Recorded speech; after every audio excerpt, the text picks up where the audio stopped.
shall be a blessing. Let thee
Adonai ro'i lo echsar yinot sheyar v'tzein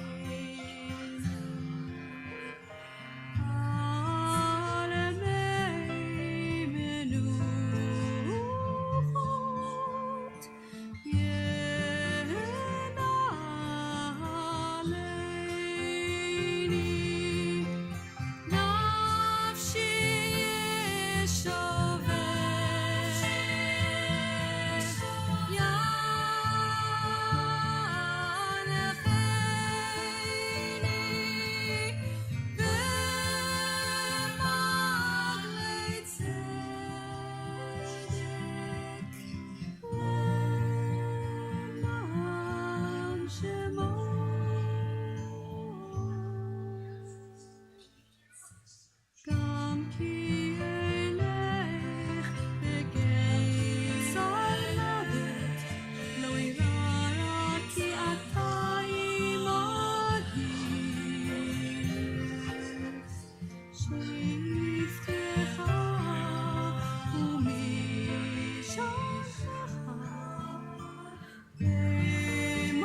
shall be a blessing.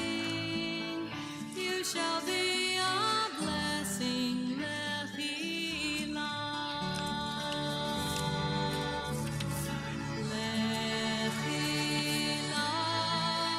And I shall make your name great.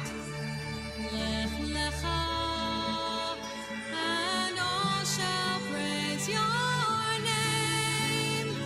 Lech ilach, to the place that I will show you. L'simchat chayim, l'simchat chayim, l'simchat chayim, lech ilach, lech ilach, to a land that I will show you. Lech lecha, to a place you do not know.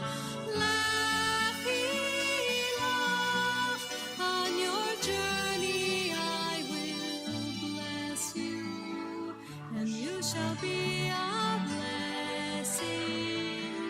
You shall be a blessing. You shall be a blessing.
Lech shall be a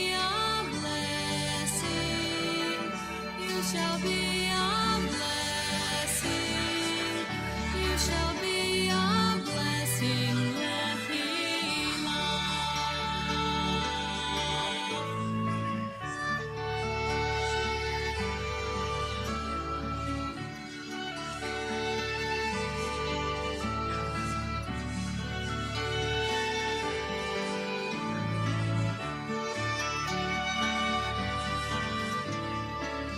and you shall be a blessing. Lech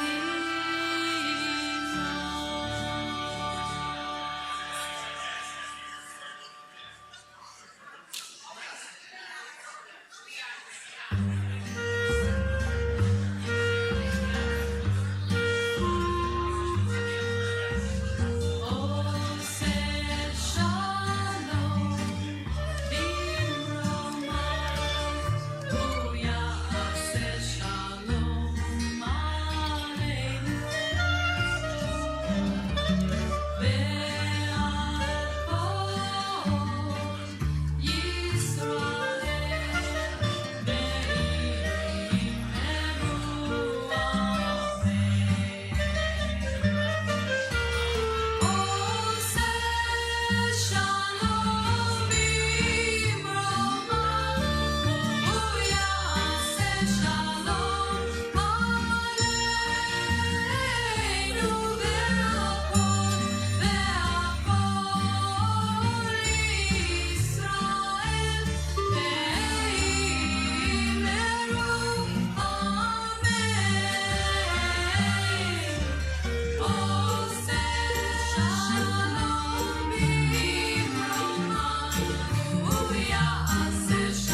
Adonai ro'i lo echzar, להיות שירביצנו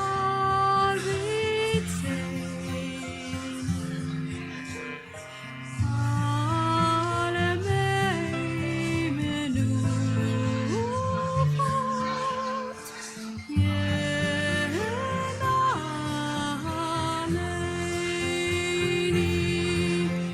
נפשי ישובב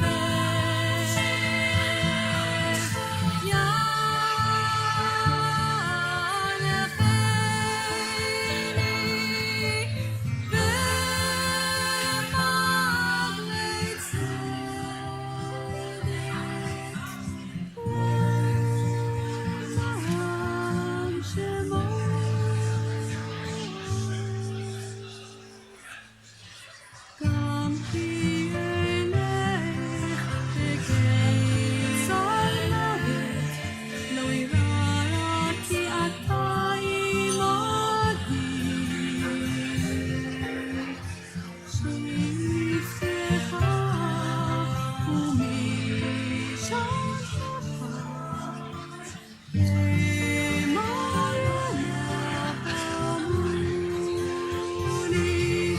תערוך לפניי שולחן נגד צורריי דשת בשמן ראשי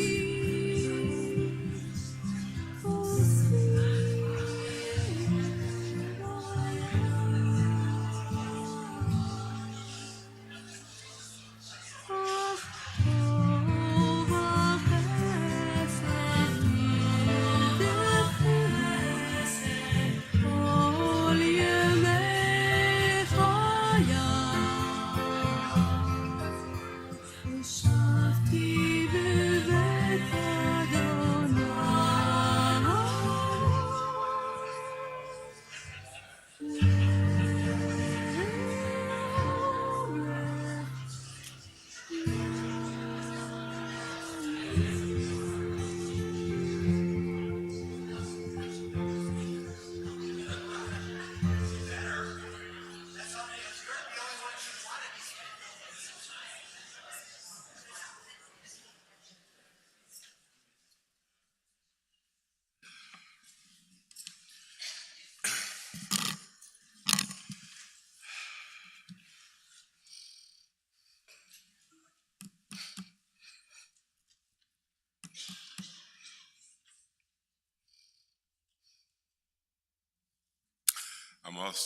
I'm a little sad that they turned the music off. This is not what I'm going to say, so this is impromptu. After Debbie Friedman died in 2011, you just heard the music, Debbie's music. Eileen sat right there, right, I think where you're sitting, and week after week said to me, "We need to do something about Debbie Friedman." I will say more, I suspect, on this subject, but Eileen could be insistent.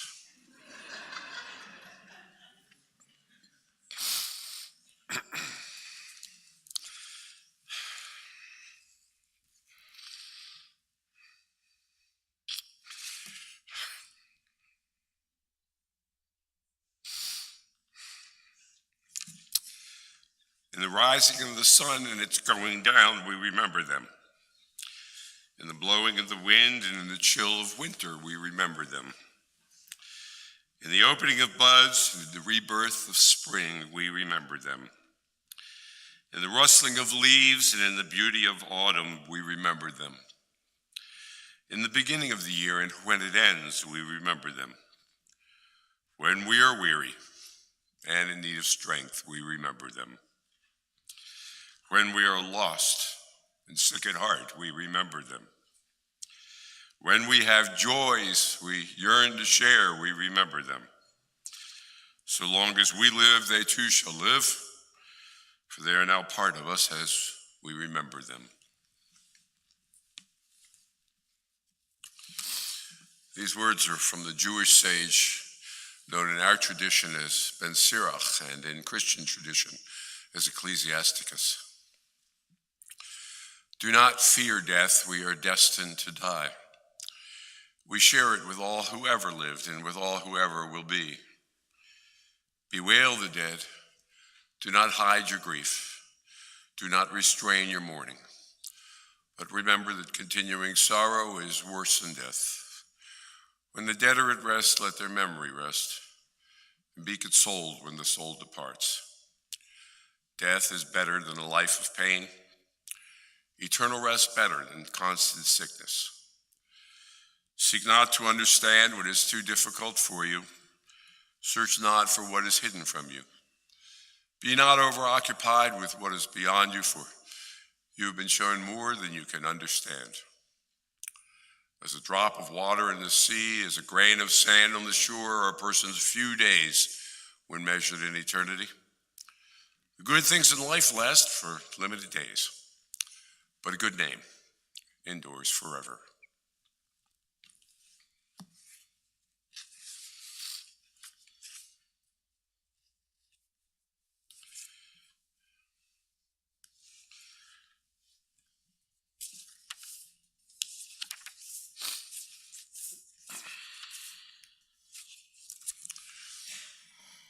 This is the way that human beings walk. This is the path of life that we all share.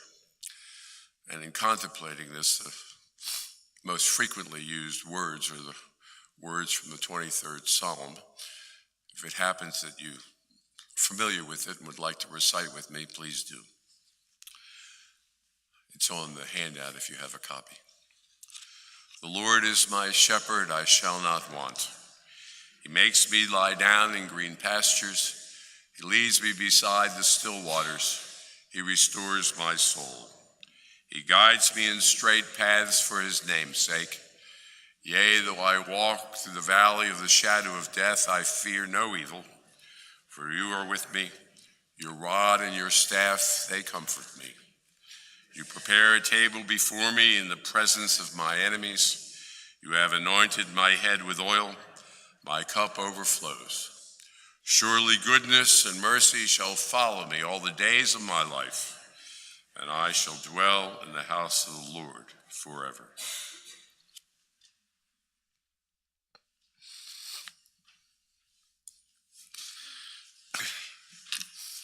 Sorry to smile at this, but I want to share the 3rd chapter of Ecclesiastes.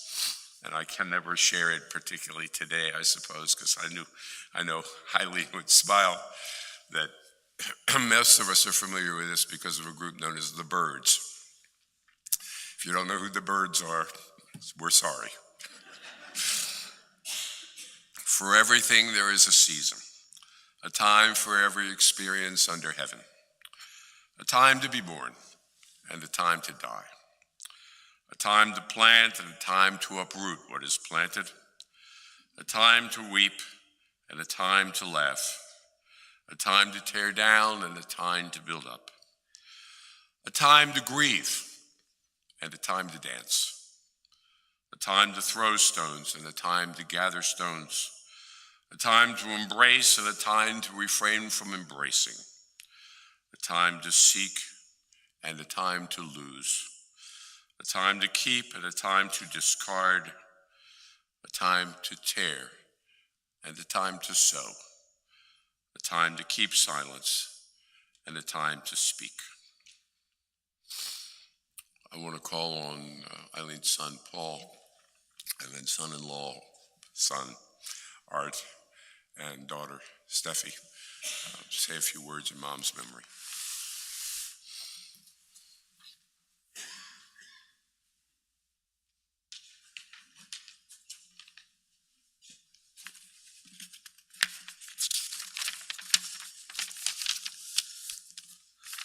Good afternoon, everyone. Thank you for coming. I'm Paul Garry. I was her son. I am her son. My mom was a complicated and passionate person. She was a woman of strong views and opinions, which she would share whether they were welcomed or not. Those traits helped her succeed in so many ways, and in a few ways hampered her happiness and, frankly, the happiness of those she clearly loved. However, in thinking about her on this day, I prefer to think and to share with you what I admired most about her and for what I will be forever thankful to her. And the two things that come to mind to me are her twin passions of Judaism and art. I'm not her son-in-law, although she did love her son-in-law as well, but art in the other sense. And the two things that come to mind are her twin passions of Judaism and art. I'm not sure where her particular passion for her religion came from. You see, she was a religious Jew, but not in the regular way. It was in a peculiar way. The traditional notions of what being religious meant were not her focal point. We never kept kosher. In fact, she was the one who taught me how to eat steamed clams and lobster. We would attend services on Friday nights and Saturdays sometimes, but not all the time. We celebrated some Jewish holidays, but not all.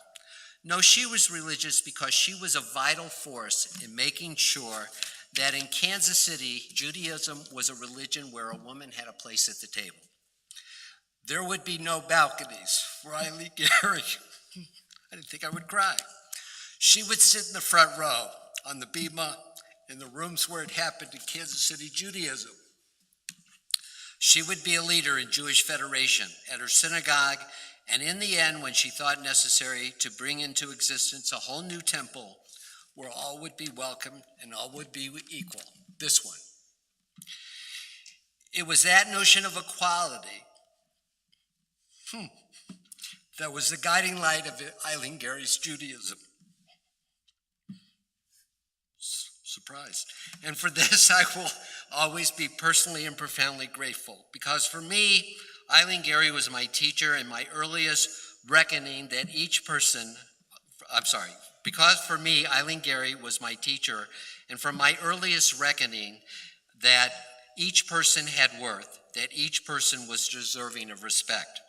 I don't remember a time when I was not reminded that while we all have prejudices, they were not something that one nurtures, but rather they were to be challenged and defeated. I thank her every day for those lessons, and those lessons were the ones that I, along with Sue, strove to instill in my kids.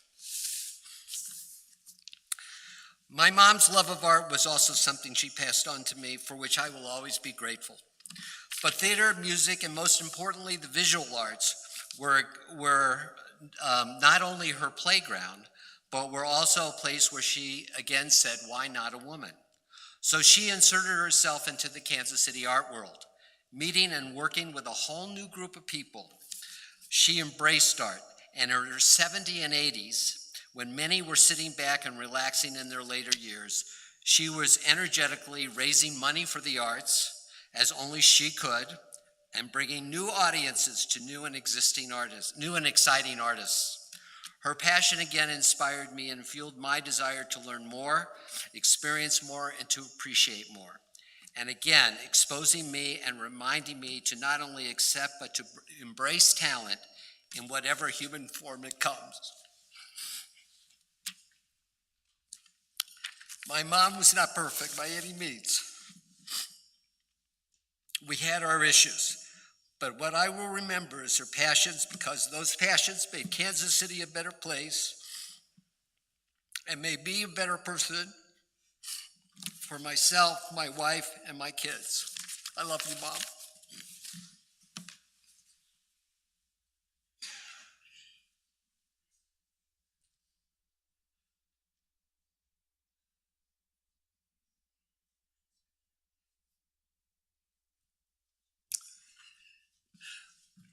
I'm Eileen's son-in-law.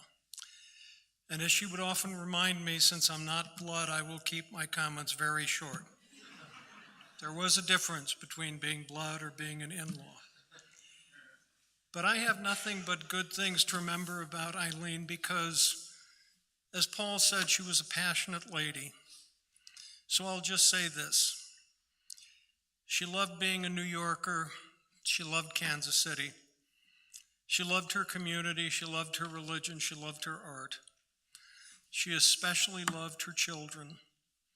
and her grandchildren and her great-grandchildren. So every time I see an attractive woman raise a glass of champagne, I will think of Eileen. Every time I see someone stand and admire a piece of art, I will think of Eileen.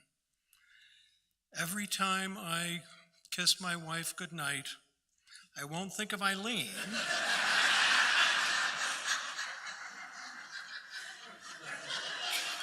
But I will think of the strength that she gave to Stephanie, who has spent her life in many ways following in Eileen's footsteps.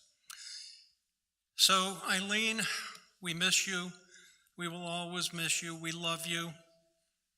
And as she frequently liked to say at any event, not necessarily an event about her, she would say, without hesitation, none of you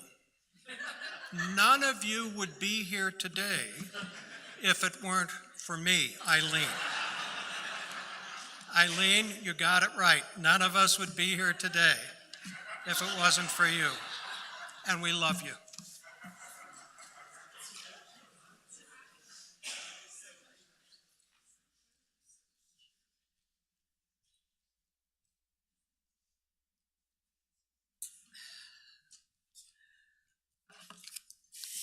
I'm just going to say that it was at Art's 59th surprise birthday party where Mom took the mic, and she did say, all of you would not be here if it wasn't for me.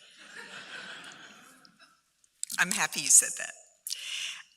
First, I want to say a heartfelt thank you to friends who are like family, who have traveled here today, for being here to honor Mom. There are dear friends who have organized a reception afterwards. And again, I want to say thank you from the bottom of my heart. I could swear I don't live in Kansas City anymore, but sometimes, fortunately, I still feel like I do. How incredibly appropriate it is to be in this sacred space today. When Mom was 82, right after Dad died, I discussed with her what she wanted her funeral to look like, and if you have not had that conversation with somebody you are close to, I suggest that you do. She told me a few things about what she wanted. She told me how important it was to be in this space for her funeral, that she wanted yellow roses on her casket. She actually requested a blanket of yellow roses, and I said, that's not going to happen. But she did have yellow roses on her casket. And she wanted to be in this space with those large windows. When I would come to services with her here, she would very often tell me that she looks out through those windows and would see my dad's face. I know that a very deep piece of my involvement in Jewish life was a way that allowed me to connect with my mom. After all, it was in 1973 that she came home from a biennial in New York, and she gave me Debbie Friedman's album, Sing Unto God. I loved Temple life. From the time I was 13, when I was in Temple Youth Group, or BBYO, and it was because Mom encouraged me to take part. My mom, my Aunt Lorraine. These strong women were incredible forces in my life, in my Jewish life, and I only wanted to be around them. They were energetic, they were passionate, they had fun, and they had great purpose. Mom actually got her love of Judaism from her father, Irving, who was president of his synagogue in Brooklyn. He was an early reformer. Mom, as we all know, loved everything about her father, so her connection to Jewish life was a natural. Shabbat at Grandma Bertha's house. Aunt Jackie, you remember. Shabbat at Grandma Bertha's house was a ritual that we all took part in every Friday night. And I have to tell you, my friends who are here from New York, they got the whole Garry tour. We went by 6134 McGee. We went by 412 East 74th Terrace, and then, of course, 10707 Bridlespur Drive. And we also did that with our cousins today, too. Mom was an incredible resource for me because we shared stories about Jewish communal life. I would reach out to her regularly when I was president of my synagogue about navigating challenging moments. She was incredibly wise in giving advice, and in another time, I could guarantee that she would be CEO of a great not-for-profit Jewish organization here in Kansas City. Everyone says that Mom was a force.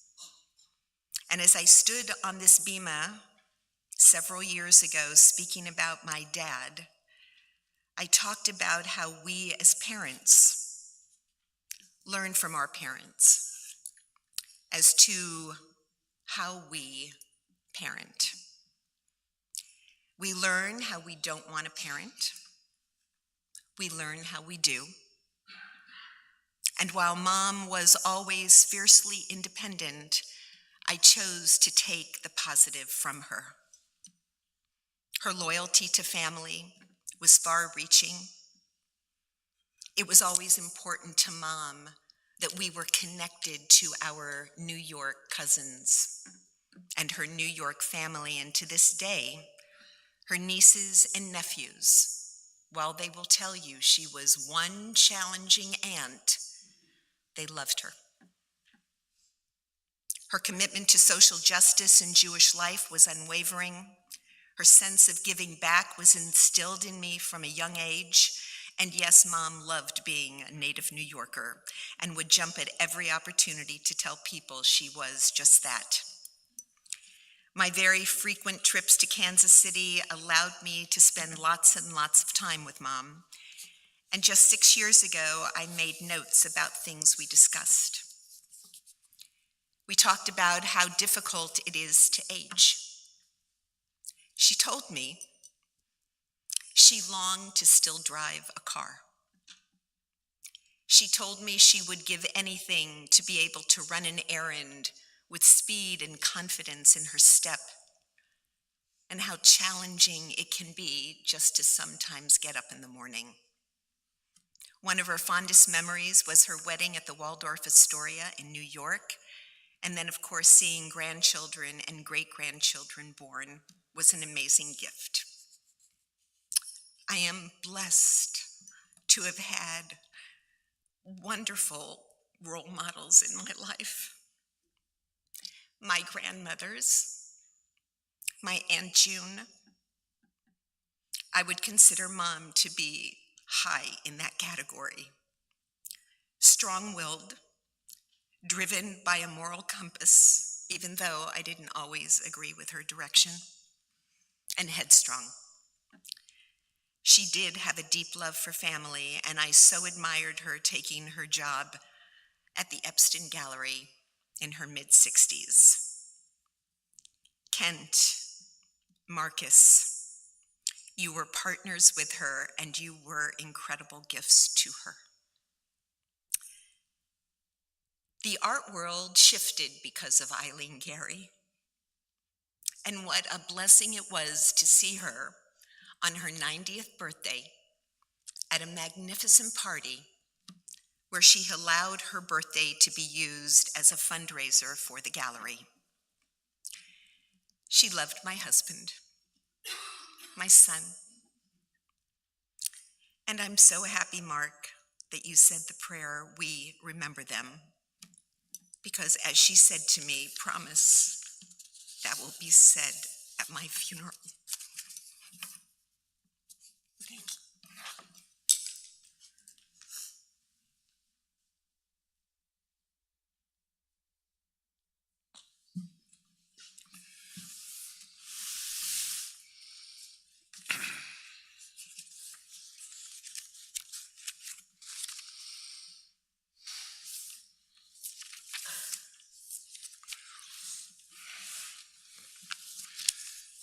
We've gotten to the point, some of us, where we're attending funerals more than bar mitzvahs and namings.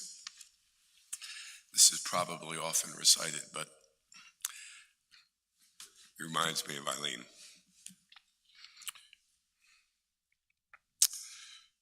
Birth is a beginning and death a destination. But life is a journey, a going, a growing from stage to stage. From childhood to maturity and youth to age. From innocence to awareness and ignorance to knowing. From foolishness to discretion, and then perhaps to wisdom. From weakness to strength and strength to weakness and often back again. From health to sickness and back, we pray to health again. From offense to forgiveness. From loneliness to love. From joy to gratitude. From pain to compassion. From grief to understanding. From fear to faith. From defeat to defeat to defeat. Until looking backward or ahead, we see that victory lies not at some high place along the way, but in having made the journey stage by stage a sacred pilgrimage. Birth is a beginning, and death is a destination. But life is a journey, a sacred pilgrimage, made stage by stage, from birth to death to life everlasting.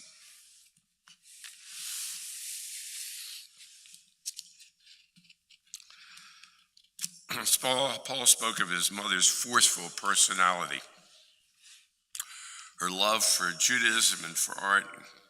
Stephanie mentioned those as well, her influence on our community. I want to mention her indomitable spirit, which I think is what actually attracted me to Eileen in the first place. She was a truth teller. She spoke her mind. Our first encounter that I remember, she was criticizing me. But I could still see the expression on her face when she felt that I had done something special and came up to me and said, "How have you done this?" It was just who she was, to be able to comment, and I don't think she thought second about it. She just told you forthrightly how she saw things. She had seemingly an inner force that drove her, overflowed onto others around her.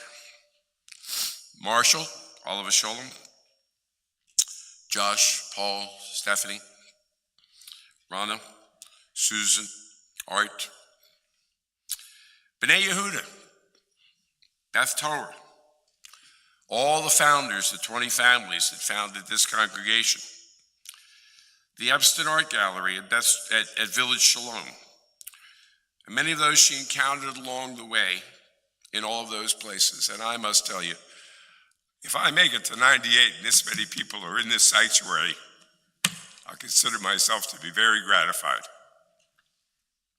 It's amazing. But you're witness to the lives that she touched and so many more. Born and raised in Brooklyn, New York, despite her 70 years in Kansas City, I think in terms of personality, Brooklyn won out. When Marshall and Eileen first married and moved to Kansas City, Eileen had so much trouble adjusting to the Midwest in Kansas City that she returned home 5 times in that year. In an interview in 2011, she stated that Marion Leonard, Oliver Sholem, who was working at Hartsfield's, became her first and best friend. And that friendship, she said, saved her. Marion became an integral part of the Garry family, having dinner with the family several times a week. Marshall picking her up on the plaza and returning her to her home late that evening. In that same interview about the early years in Kansas City and the garment industry here, Eileen spoke of Marshall going to work for his dad, being a manufacturing rep for anything needed in the garment industry. The business was started by Marshall's father, Bert Garry, called B. Garry and Company. Eileen emphasized that during the first years, they married in 1946, in the years before Josh was born, Marshall and Eileen had a great time traveling together on Marshall's sales route in 5 states. Throughout his career, Marshall sold on the road 4 days a week. And Eileen's memories were very sweet of the early days, with very much idyllic, really enjoying their time together and the freedom resulting from little responsibility and apparently a whole lot of love. Kansas City was a hotbed of the garment industry in those days, with many Jewish families making a good to excellent living in clothing manufacturing. The Brands, the Puritzes, the 5 Zarlinski brothers, Henry Present, and others. The possibilities must have seemed tremendous as Marshall, with his winning personality and ability to schmooze, was a natural salesman and would fit right in. It appeared to be a wonderful opportunity for him. As Bert Garry told Marshall and Eileen, this is going to be great for you. In Marshall's eulogy in 2007, I recounted this. The tragedy called World War II brought into being not only the greatest generation, but also unimagined adventure, excitement, heroism into the lives of many unsuspecting young men and women. Marshall was certainly among the group, enlisting in the Merchant Marine, graduating the Merchant Marine Academy, being commissioned as an ensign, then Lieutenant JG and 3rd Assistant Engineer on Liberty ships, traveling the world for 3.5 years. He was torpedoed in the Mediterranean in 1944 on a Liberty ship. He delivered munitions to troops in France. In 1942, he was on board one of 68 ships that brought supplies to the Soviets in Murmansk, run over the Bering Straits. Of the 68 ships, only 24 of them returned. The others were sunk and their crews were lost. He received a number of commendations for his service. And in 1992, in a ceremony at the Russian embassy in Washington, D.C., Russia gave Marshall a medal for his service to the Russian people. Marshall seriously considered a career in the Merchant Marine at the conclusion of the war, and without recounting, you can understand why. He was about to receive an appointment to Manila, but he had met and wanted to marry Eileen, and she didn't want to spend her life in the service. So Marshall returned to Kansas City with his bride from New York. It was difficult, but they wanted to be together. Like so many couples in those days, Marshall and Eileen became engaged very quickly after the end of the war. Eileen returned with Marshall to Kansas City, later returning to New York over the summers with the kids in order to visit family. So New York remained a part of her family, a part of who she was. But this was home. Eileen was just 19 when she met this young merchant marine, and they both seemed to be filled with love and with hope. They start over again with their dreams in Kansas City, Marshall in a new business, Eileen in a new and unfamiliar world that she would have to conquer and make her own. They even built a house together in the new area called Bridal Spur. Marshall and Eileen were two distinct personalities, working together to raise their family in the post-World War II economy. Eileen raised a family, Marshall traveled and sold on the road. Eileen studied sociology at NYU, which she later commented in an interview that she didn't help her at all. But in the 60s, with Kansas City being a highly segregated community, Eileen got involved in both synagogue life and race relations. I don't know the influences exactly, and I know there's a lot of folks who don't know this part of Kansas City history. But several things were occurring at that time. We're talking about the 60s. B'nai Yehuda brought a new rabbi to Kansas City in 1961. Some of you knew and remember Bill Silverman, but I bet you don't remember that he was outstanding in the civil rights movement, and they brought him here from Nashville because of his reputation for civil rights, which was appropriate because his predecessor, Rabbi Meyerberg, was Mr. Kansas City, who had helped to get rid of the Pendergast regime. This was a Jewish community heavily involved in social justice.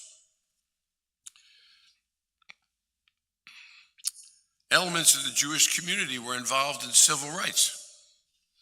Esther Brown, who is referred to, people don't know this anymore, as the White Mrs. Brown, very active in Brown versus the Board of Education, the school desegregation decision that changed the United States. She was a founder of the Panel of American Women, which involved women locally and then nationally in interfaith discussions. And so it makes perfect sense that Stephanie remembers being involved in the Civil Rights March, and that Marshall and Eileen took part in interfaith and interracial dialogues in the couple's living rooms. And it wasn't a matter of just discussing religion. It was a matter of getting to know one another, socializing together, being friends. The couples from starkly different backgrounds in desegregating America socialized, cared about one another, were on their way in that decade in which we thought progress was an inevitability to making a better America for all. Paul remembers listening to some of those discussions and being introduced around, which makes sense given Eileen's great pride, first in her children, and then her grandchildren later in life, and her great-grandchildren. Family really was central in her affections. These were exciting, heady days in the United States. No surprise that Eileen put herself in the midst of the activities.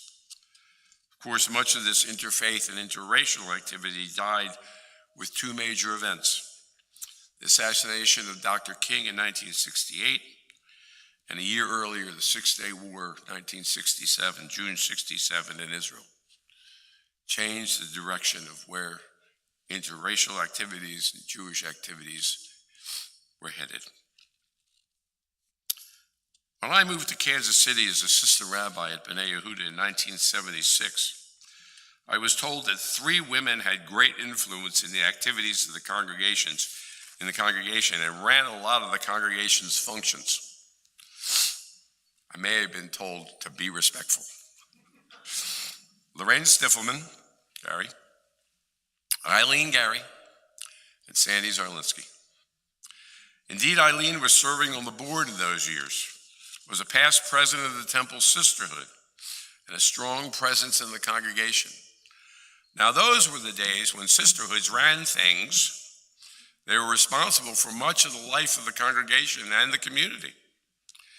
These years were the beginning of women getting to get beyond sisterhood boards, even presidents of congregations, a concept that seems very typical today, but boy, in those days, a woman president of the congregation, not likely, particularly an auspicious congregation. With the women's movement, Sally Priesand became the first rabbi in 1971. The world was changing towards equality. And Eileen was right up front and a mover at the largest congregation in the city. Assertive, insightful, outspoken, willing to assume responsibility. Eileen wasn't just a talker, but very much a doer in the life of the Kansas City Jewish community and beyond. All of this time, Eileen's parents and her sister June were major influences in Eileen's life. She particularly was attached to June. Spoke to me many times about her admiration for June's achievements, when June got sick and was going to pass, how much she was going to miss her, how much it upset her. June was 12 years older. Eileen was very bereft when she lost June. So extremely happy when June's sons, Richard and Peter, traveled all the way to Kansas City just to come to visit Eileen. I don't know how many times she mentioned it to me, but she felt so singled out and so special, particularly because Peter doesn't fly and he had to take a train to get here. Eileen was always interested in art, attending art museums, other exhibitions. On one visit, Richard recalled, Eileen took Richard and Peter to the renowned World War I Museum, the magnificent National Memorial to the First World War and a gem of Kansas City. And also around that time, Eileen brought to Kansas City to put it on an exhibition a young artist she had found named Toby Kahn. She championed his work, arranged for a commission of an art piece from him. Kahn, today an internationally recognized artist, is planning an art exhibit in Chelsea in New York, dedicated to Eileen's memory in gratitude for advancing his career and seeing his talent early on. She may not always have been right, but she had an opinion, educated, pursued it. She was active with it. She was a wonder to behold in some respects. It was later in life that Eileen got involved in the Museum Without Walls with her good friend Sybil Kahn, with the Epstein Gallery, where Eileen, late in life, took a salaried job as director of the museum. The exhibitions there were eclectic, controversial, I think many times, well curated. Sybil at the time was a primary Jewish art dealer in Kansas City, and they were great friends. Sybil passed not too long ago, I think 101. Yeah. And asked me about Eileen really until the end of her life. I feel certain they would have been in more direct contact if Sybil's hearing were not so terrible these last years and she really found it impossible to hear conversations. But she would ask me how Eileen was doing. In 1987, when I was planning on leaving Greater Kansas City for another job, Eileen became involved with 19 other families in starting a new Reform Jewish congregation in southern Johnson County. The idea was to be innovative, establishing a modern American Judaism in southern Johnson County, not a duplicate of anything that had been in the city before. A great experiment. I was headed to a 2,300 family congregation in Cleveland. But with the offer here, I decided I was going to stay because this was the better possibility. Founding in the living room of Harold and Carol Sater, the families took a chance on a venture that had not been tried in Greater Kansas City for decades. It was really courageous. The new Reform Temple had started in 1966 over the issue of B'nai Yehuda of Bar Mitzvah, ceremonies that they thought were not relevant to Reform Judaism, so a new congregation got started. Before that, in 1959, Rabbi Meyerberg had called a few prominent families who belonged to B'nai Yehuda and asked them to start a new congregation in this new place called Johnson County, where people were moving. They thought there needed to be a Reform congregation. He didn't start a branch, called a few well-to-do people and said, start a congregation, and they did. That was Congregation Bethel, which remained small until merging into B'nai Yehuda in 1989. The founders of Beth Torah took a chance. They had a vision. They actually became persona non grata at both B'nai Yehuda and Beth Shalom, the two major liberal congregations in the city. But Eileen never minded any of that, and she took the criticism in stride from her friends. The founders really did cut themselves off potentially from the temple and synagogue communities. She loved the challenge of a new beginning. The first service was held in the home of Cheryl and David Harris on July 17, 1988. We had 100 families on September the 6th, and at Yom Kippur at the end of September, 600 people attended the Yom Kippur service. And Carol Seder said, poof, instant congregation. Hal Seder became the first president, Cheryl Harris the second, and Eileen the third. Those were years before building, with lots of fundraising, lots of start activities, and plenty for presidents and boards to accomplish. Another fact that you all don't know, Jan Katsu, you know Jan, did a study of North American Jewry around this time and found that Beth Torah and two other congregations, but specifically Beth Torah, had the highest retention rate in North America after bar mitzvah. It was a happening place. And Eileen was very much a part of it from the beginning, from the ground floor, and all the way through as long as it was possible. So she was president from 1992 to 1994. She and Cheryl Harris, the second president, wrote a book, Voices, Recollections from the Early Days of Congregation Beth Torah. She chaired fundraising for camps and other things. Under Eileen, much of the work preparing for building design occurred, including working with Mel Solomon, selecting the architectural firm of Gould Evans, the result being those windows, as well as welcoming national experts led by Professor Lawrence Huffman to discuss how to design a synagogue building for a modern American Jewish life. The High Holy Day food drive rose to great heights. We fed the residents of the Restart Shelter for the entire month of January. We started the project to help deliver meals for Thanksgiving and Christmas through a church in Kansas City, Kansas, and added 40 congregants to our kindergarten religious school class in the fall when she was president of the congregation. Those were the years in which the congregation reached its stated limit of 450 families, and there was so much pressure above the 450 that we enlarged to 650 families. We allowed the limited size to grow. There we stayed. Beth Torah was a happening place under Eileen Garry's leadership. It was vision, but more than vision, I gotta tell you, it was hard work. It was being on the ground, acting, talking to people, getting people prepared to really work to bring us together as a community. Obviously, I could go on. We're gonna miss Eileen. Although her demise has been slow and she has slipped from my life over the last few years, I've continued to see her some, but perhaps not as frequently as I should have, and she has declined. Took a long time, but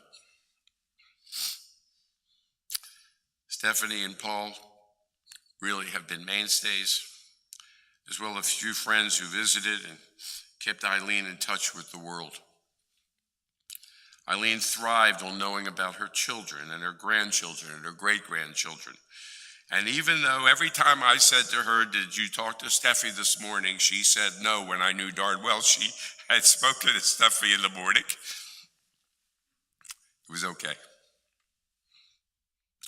Family always remained central in her thoughts. Amazingly, even as Eileen spoke less and less, she remained cogent and coherent, I thought. When I saw her just a few weeks ago, she hardly spoke. But when she thought of something that she wanted to make a statement about, she was right there and present. It was only a sentence. She was there. Make no mistake, Eileen Garry impacted our community and our world in ways that will last for decades.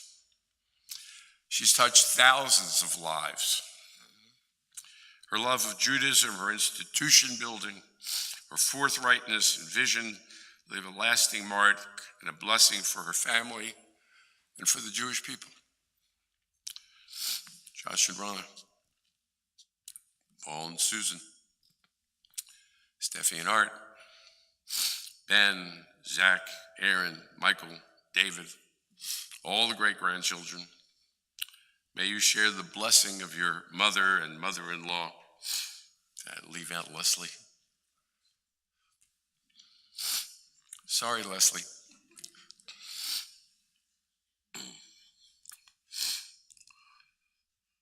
Blessings of your mother, mother-in-law, grandmother, great-grandmother. Her memory, her impact will last for decades to come. Remember her as the blessing that she was. Remember her for the impact that she had on this community. But remember her of the vision, for the vision that she had to bring art and Judaism and high values to this community. Yehi zichra baruch. May her memory continue on as a blessing.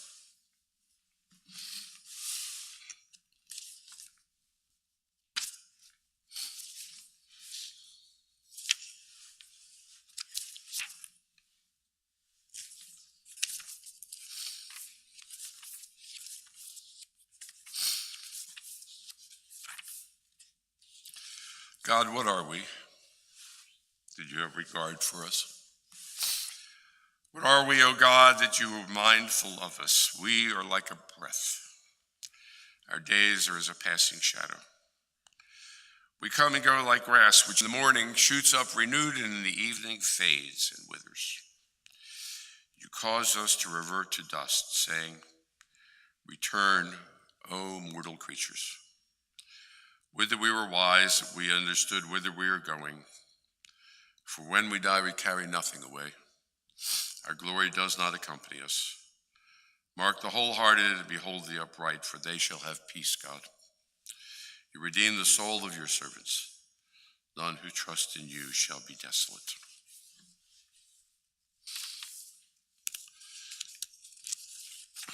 Eileen's burial was a week ago today, actually right now. These prayers are the prayers for the service of burial and the service of memorial. Hatzor tamim pa'alo kichol derachav mishpat. God is sure, an immovable rock. All God's work is upright. Who could say, what is it that you do? The eternal governs what is above and what is below, overseeing both the valleys of death and the heights of life. God is sure, our immovable rock. Who could say to God, what will you do? You are righteous in your dealings in both death and life, and every soul is in your trust. As in the book of Job, Adonai natan v'Adonai lekach, Yishem Adonai mevarach. God is given and God is taken away. Praise be God's name. Baruch atah Adonai Eloheinu melech haolam. Asher yatzar etchem b'tzalmo v'zam t'chelkel etchem b'tuvo v'yimit etchem b'din. V'datah b'tochachem chayei olam. Baruch atah Adonai dayan ha'emet. We praise you, Adonai, our God, ruler of the universe, who forms us in your own image, who nourishes and sustains us in your goodness, who causes all of us to die, who implants within us an immortal life. Praise to you, O Lord, the righteous judge. The dust returns to the earth as it was. The spirit returns to God who gave it. It is only the house of the spirit that is laid within the earth. The spirit itself does not die. Return in mercy, O God, the soul of our, receive in mercy, O God, the soul of our departed Eileen Garry. Grant her that everlasting peace which you have prepared for us in the world to come, that no human eye has seen, nor ear has heard, nor mind can grasp it. Still, it is our sure inheritance and our everlasting portion. God, help us to understand that grief and love go hand in hand. The pain of loss is a measure of love that is stronger than death. That we cry in our hearts, may we be like children who know that their parent is near and who cling unafraid to God's trusted hand. In this spirit, O God, we commit all that is precious to us into your keeping. If you feel able, if you would please rise for El Malei Rachamim and the Kaddish prayer.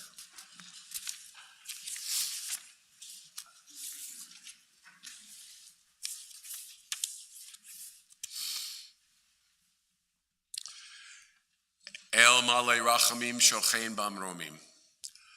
Hamsei Menucha Nechona Tachal Kanvei Ashchina.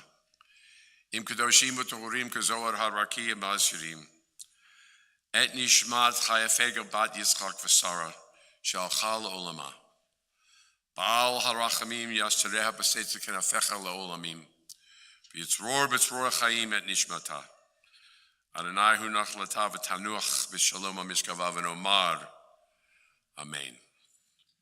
Compassionate God, eternal Spirit of the universe, grant perfect rest in your sheltering presence to Eileen, Florence, Garry, Chaya, Fega, Bat, Yitzchak, Vasara, who has entered into eternity. God of mercy, let her find refuge in your eternal presence. May her soul be bound up in the bonds of everlasting life. God be her inheritance, and may she rest in peace. Let us say, Amen. Kaddish is actually an affirmation of life. It's not a memorial prayer so much as it's an affirmation of the goodness of life and the fact that we all walk this path. Kaddish prayer in Eileen's memory. Yit gadal v'yit kadash shemei rabbah. Be'alma divrach hirutei v'yamlich malchutei.